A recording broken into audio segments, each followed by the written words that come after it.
La République du Congo dispose d'une flotte composée en grande partie des unités héritées de l'ancienne Agence transcongolaise de communication, ATC dissoute en 2000.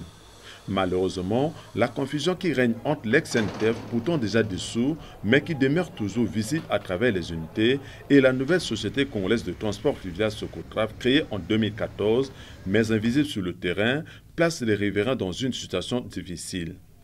Et pourtant, les pousseurs y sont, et même certaines bases sont en train de couler dans les quais. Quant aux bases Coussettes dont les travaux de réhabilitation avaient été confiés en 2010 à la société NTA, sont abandonnés depuis 2012. Si certains pousseurs se trouvent dans un état d'abandon à cause de la vétusté, d'autres par contre, bien qu'étant en bon état, sont malheureusement terrés au port depuis plusieurs années sans raison réelle. Nous avions un parc de 10 pousseurs. De 10 pousseurs, sur 10, nous avons 4 pousseurs en bon état. Ça veut dire, nous avons Ville de Brazzaville qui est en bon état, de 800 chevaux. Nous avons le pousseur Motaba qui est en bon état, 600 chevaux. Nous avons Makoti Poko qui est en bon état, 600 chevaux aussi. Et nous avons Osélé qui est à l'état moyen, qui a au moins 400 chevaux. Donc, en gros, les 4 pousseurs là sont opérationnels. Maintenant, les autres pousseurs sont en état de réhabilitation. Les bateaux en panne, nous avons Gobila qui nécessite la remotorisation. Il y a Sanga aussi qui est au chantier de l'ex-SNTF en position de réhabilitation. Nous avons Pouya aussi qui est au slip de SNIC en projet de réhabilitation. Nous avons Obouya qui est déjà dans l'eau, que le chantier SNIC a déjà mis à l'eau. On a déjà remotorisé. Il y a un arrêté qui nous interdit d'exploiter ces unités.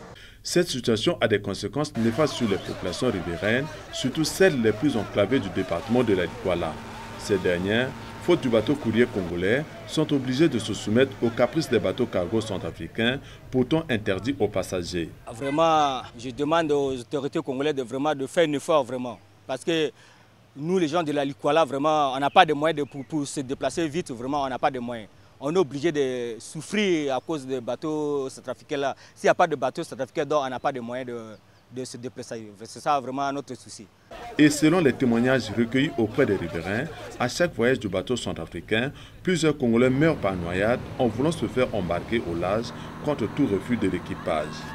Malgré la volonté manifeste des pouvoirs publics estimée en 2012 de vouloir relancer les transports fluviaux au Congo, ce sous-secteur est encore loin de retrouver ses lettres de noblesse de la belle époque de l'ex-ATC où le voyage par bateau était le rêve de tous les Congolais. Aujourd'hui, il devient un voyage de touristes faute de moyens adéquats.